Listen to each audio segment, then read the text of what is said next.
For years, our government has known Russian organized crime pose a threat to American institutions, including corporations who might work with the Russian government to weaken the competition. But the threat has never been as clear as it is now, as the special counsel investigation into Russians' ties with President Trump continues to heat up. Former FBI Director Robert Mueller has already hired lawyers with experience fighting organized crime.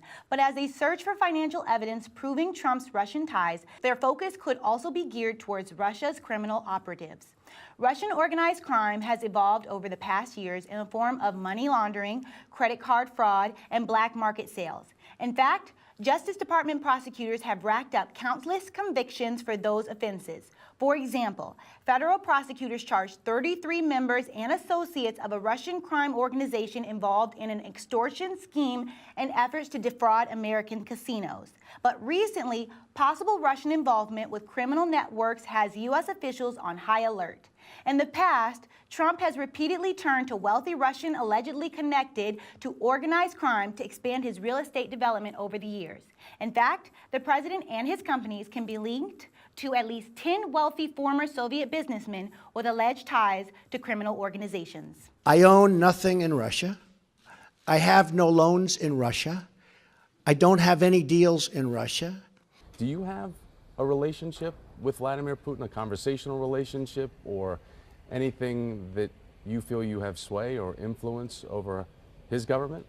I do have a relationship, and I can tell you that he's very interested in what we're doing here today. In 2007, Trump admitted to launching real estate ventures in Russia through Bayrock Associates, a shady Russian-connected outfit. Bayrock partnered with Trump on at least 4 failed American projects. In 2013, Trump made a deal with Russian billionaire Aras Agalarov to bring the Miss Universe pageant to Russia. Agalarov is a Putin ally who is sometimes called the Trump of Russia because of his tendencies to put his name on his buildings. And then there's Felix Satar, who's worked closely with Trump in the past, but is also a Russian-born convicted of assault and fraud.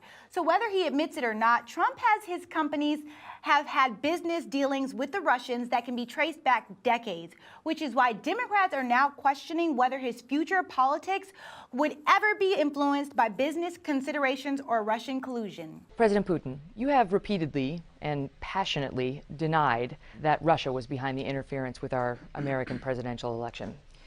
But as you know, the consensus view in the United States is that you did. That's what the 17 intelligence agencies concluded, and that's what the Republicans and the Democrats on the congressional oversight committees who have seen the classified report have said. Are they all lying?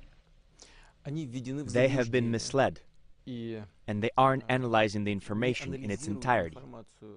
I haven't seen even once any direct proof of Russian interference in the presidential election in the United States.